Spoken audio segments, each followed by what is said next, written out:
Araw ng linggo, araw ng Diyos, araw ng simbahan, at tayong lahat naririto sapagkat tinipon tayo ng Diyos, mahal tayo ng Diyos. Kaya't bigyan natin ng papuri, parangal at pasasalamat ng ating minamahal na Nuestro Padre Jesus Nazareno.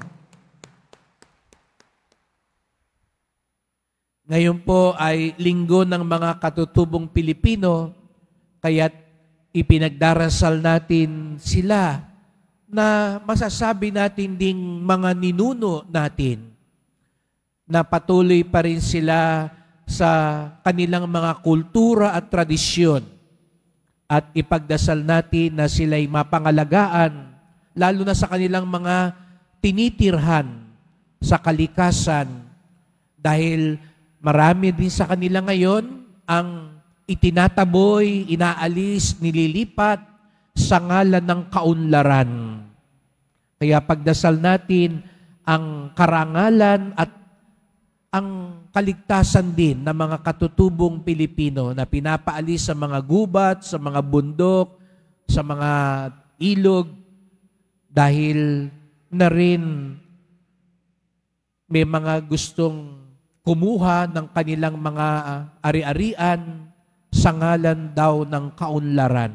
Sana maibalanse natin dahil yung mga iba sa pagmimina, sa pagtatayo ng mga dam, at iba pa, no? O baka gawin pang subdivision, no? O kung ano man ang kanilang mga tinitirhan.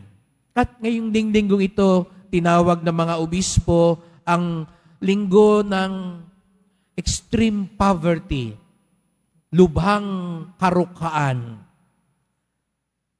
Ipinapaalala sa ating lahat, hindi kalooban ng Diyos maghirap ang tao. Tandaan po natin yan. Opo, hindi natin inaasam ang masyadong maraming kayamanan, pero hindi rin natin sinasabi na kagustuhan ng Diyos yan. Kung mahirap ka, tiis ka na lang. No? Hindi po ganon ang kalooban ng Diyos. Alam natin, marami sa mga kapatid natin ang namumuhay, lalo na sa bansa natin, ng marubhang karukaan. Sabi nga sa isang pagsusuri, napakaraming mga Pilipino, pamilyang Pilipino,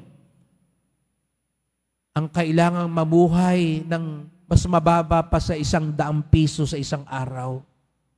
Kayo ba? Di ba sa atin? Siguro hindi nyo lubos maisip yun. 100 piso sa isang araw.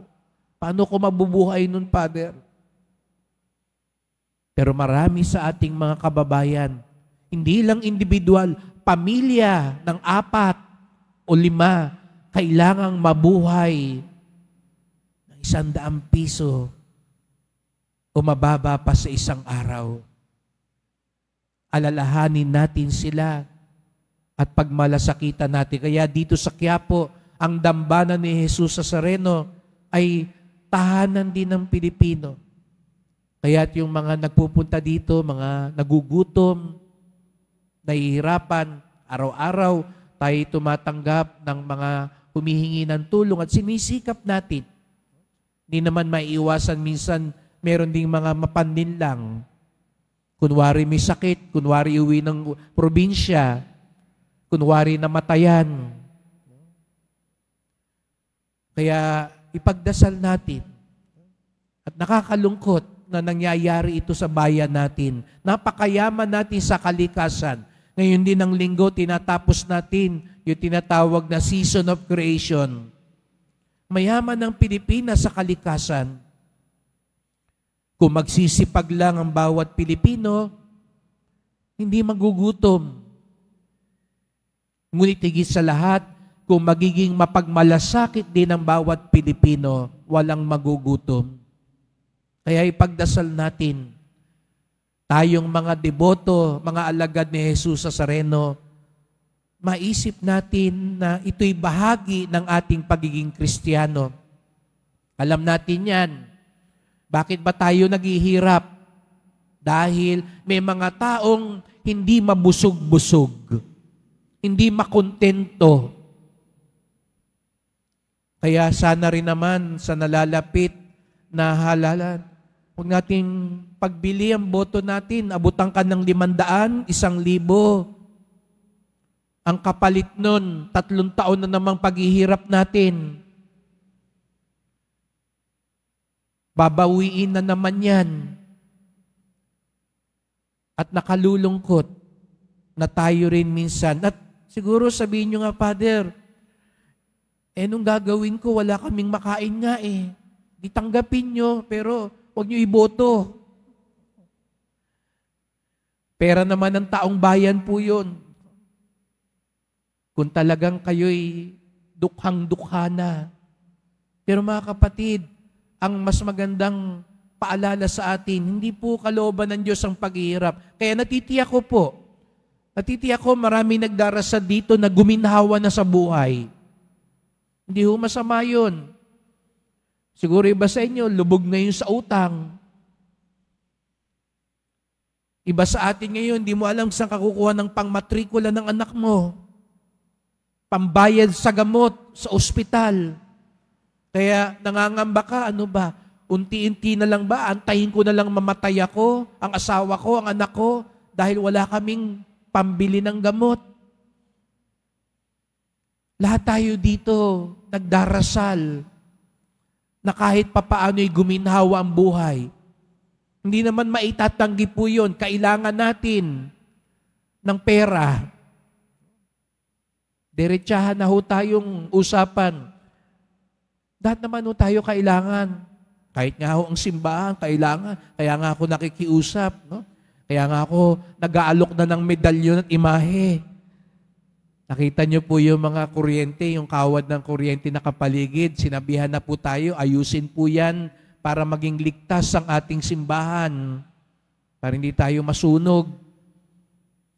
Hindi naman ho makakakabit tayo ng kuryente ng libre lang. Kailangan din ho natin yan. Pero anong magandang paalala sa atin? Opo, lahat tayo nagdarasal, lalo na sa Poong Nazareno. Dahil alam natin, maraming tao ang hindi niya binigo. Pinagpala niya. Kahapon nga, nung sa Pilgrim's Mass, may lumapit sa akin, Father, kababalik ko lang galing abroad. Salamat sa Diyos, nakapagpatayo na kami ng bahay. Yung isa, salamat po, nakapagtapos na po yung mga kapatid ko. Dinasal ko po yan sa Nazareno. Kahit papaano po, maganda na ang takbo ng negosyo ko. Opo, inaasam natin ang kayamanan. Ngunit, sana ngayong linggong ito, ang dasal natin, huwag natin kaligtaang may itambal pa tayo sa kayamanan. Huwag lang tayong huminto sa kayamanan. Huwag lang natin sabihin, Poong Nazareno, bigyan nyo kaming pera. Poong Nazareno, yumaman sana kami. May 3 bagay po akong iaalok sa inyo na idugtong natin habang tayo nagdarasal na guminhawa ang buhay. Pero bago yan, naalala ko, meron daw pong, nung bata tayo, ewan ko kung naalala nyo, may tinuro sa atin ang mga teacher natin na isang talinghaga. Meron daw isang hari, ang pangalan ng haring to ay Midas. At itong haring ito, may pagkaganid. Hindi makontento. Mayaman na, gusto pang lalong yumaman. Diba? Kaya tayo naghihirap eh. May mga mayayamang hindi pa makontento. Kahit apo na siguro hindi pa maghihirap, nangungurakot pa rin. Nangungulimbat pa rin. Tumatakbo pa rin. Kaya itong haring ito, sabi niya, gusto kong yumaman. Mayaman na, pero hindi pa rin makontento. Kaya nagdasal siya, sana, lalo kong yumaman. At ng isang araw, habang siya'y nag-iikot, paghawak niya dun sa kanyang baso, nakita niya, yung baso niya naging ginto. Sabi niya, aba, nasagot yata yung dasal ko. Pumunta siya rin sa kwarto niya, hinawakan niya yung suklay, naging ginto. Sabi niya, aba, yayaman na ako. Lahat ng hawakan ko, nagiging ginto. Kaya tinawag niya yung katulong niya, sabi niya, Yayaman na tayo. Maganda ka. Magdiwang tayo. Magpiesta tayo. Dahil lahat ng hawakan ko'y magiging ginto. Naghanda yung kusinera. Naglabas ng lechon, fried chicken, crispy pata. Tuwan-tuwa na siya. Sabi niya, hindi na tayo maghihirap. Pagupong-pagupo niya nung kinuha niya yung crispy pata. Naging ginto. Sabi niya, naku. Kinuha niya yung manok, naging ginto. Sabi niya, paano ko kakain ito? Lahat ng hawakan ko, naging ginto. Sabi niya, sumubok pa siya. Hindi ko nahawakan, kakagating ko na lang. Pagkagat niya, naging ginto. Sabi niya, anong nangyari? Gutom na siya. Hindi na siya makakain. Lumabas na lang siya, nagpahangin na lang siya. Nagpunta siya ro sa hardin niya. Maraming mga bulaklak. Umiiyak na siya, sabi niya, ang dami kong kayamanan. Pero gutom na ako. Miya-miya, biglang tumatakbo, palapit sa kanya yung kaisa-isa niyang anak na babae. Papa, sabay yakap sa kanya, hindi niya napigilan. Kaya pagsalo niya sa anak niya, naging ginto yung anak niya. Nalungkot siya, sabi niya, anong nangyari? Napapalibutan ako ng ginto, pero hindi ako makakain. At itong anak ko, nawala pa sa akin.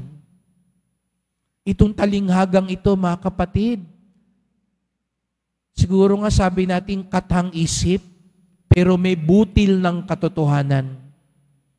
Sapagkat, opo, huwag kayong maiinggit sa ibang mga mayayaman. Akala nyo ba, daming kotse, daming pera, magagara.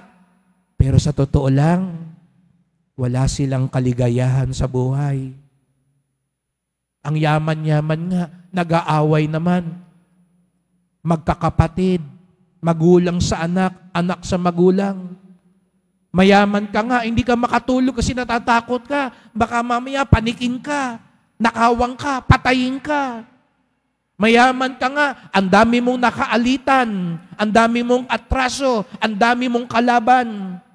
Aanin nyo yun. Lagi ko nung sinasabi, may mga ibang tao, napakayaman, pero hindi makatulog. Biruin nyo yun, aanin mo ang yaman-yaman mo. Hindi ka makatulog. Dahil ang dami-dami mong iniisip. Alalang-alala ka sa negosyo mo, alalang-alala ka sa kayamanan mo. Hindi ka makatulog. Buti pa kayo. Ayan, tignan mo yung katabi mo ngayon, tulog na. No? Aanin mo ang yaman, at least kayo nakakatulog. Diba? Mas maganda yun. Nakakakain kayo, iba, kailangan pang bigyan ng vitamins kasi hindi makakain. Kaya mga kapatid, ano ang ating ipagdasal? 3 bagay. Kayamanan na may karunungan. Sabi nga sa unang pagbasa, yung dasal ni Solomon, hindi ko kailangan ng kayamanan muna, ang kailangan ko karunungan. At ito yung ipagdasal natin. Opo, nagdadasal tayo ng kayamanan, pero wag nating kalimutan karunungan. Dahil ang karunungan ang magtuturo sa atin ano ang tunay na mahalaga sa buhay. Hindi mo pagpapalit ang kayamanan sa pamilya. Hindi mo pagpapalit ang kayamanan sa ugnayan. Hindi mo pagpapalit ang kayamanan ng mundong ito sa tunay na hindi maglalaho. Kaya, pag nagdasal tayo, Panginoon, bigyan niyo po ako ng kayamanan at karunungan. Dahil pwede kang yumaman nang hindi ka marunong. Kaya ka nalulungkot, kaya ka maligalig. Ikalawa, kayamanan at karangalan. Pwede kang yumaman pero hindi marangal ang pinanggalingan ng kayamanan mo. Wala pong kabuluhan yan. Hindi yan bigay sa iyo ng Nazareno. Hindi ka bibigyan ng Nazareno ng kayamanan na walang karangalan. Kung galing yan sa pandaraya, galing yan sa pangiisa, hindi yan galing sa Diyos. Sapagkat ang tunay na kayamanan ng Diyos, kayamanan na may karangalan. Huwag mong ipagpalit yung karangalan mo sa kayamanan. Kaya nga sabi ko po sa inyo, huwag niyo ipagpalit yung boto niyo sa kayamanan. Huwag natin ipagpalit sa kung ano man, sa pakikipagkaibigan, yung ating kayamanan. Kaya, kayamanan na may karangalan. Ano raw po yung una? Kayamanan at karunungan. Kayamanan at karangalan. At pangatlo, kayamanan at kaligtasan. Aanin mo ang kayamanan kung sa bandang huli, hindi ka maliligtas. Huwag tayong matakot. Huwag tayo panghinaan ng loob. Hindi pa tapos ang lahat. Hindi dito nagtatapos sa lupa ang lahat. Hindi ang mayaman sa lupa ang magiging mayaman sa kaharian ng Diyos. Hindi ko rin naman nung sinasabi yung pag mahirap ka rito, yayaman ka sa kabilang buhay. Dahil ang tunay na kayamanang ibinibigay ni Jesus sa Nazareno, kaligtasan. Kaligtasan mula sa kasalanan, sa kasamaan, sa katiwalian, sa kamalian. Kaya yun din ang ipagdasal natin. Huwag natin ipagpalit ang kaligtasan sa kung anumang kayamanan dito sa mundo. Kung yung gagawin mo, itutulak ka para magkasala, para yumaman ka. Halimbawa, magtutulak ka ng droga, dadayain mo yung kapwa mo sa negosyo, hindi ka magiging tapat. Kung ang kapalit ng kayamanang iyan ay kaligtasan, hindi rin po yan galing sa Nazareno. Sapagkat, kalooban ng Diyos na tayo rin ay guminhawa. Ngunit, hindi maihiwalay sa kaginawahan at pagpapala ng Diyos ang karunungan, karangalan, at kaligtasan.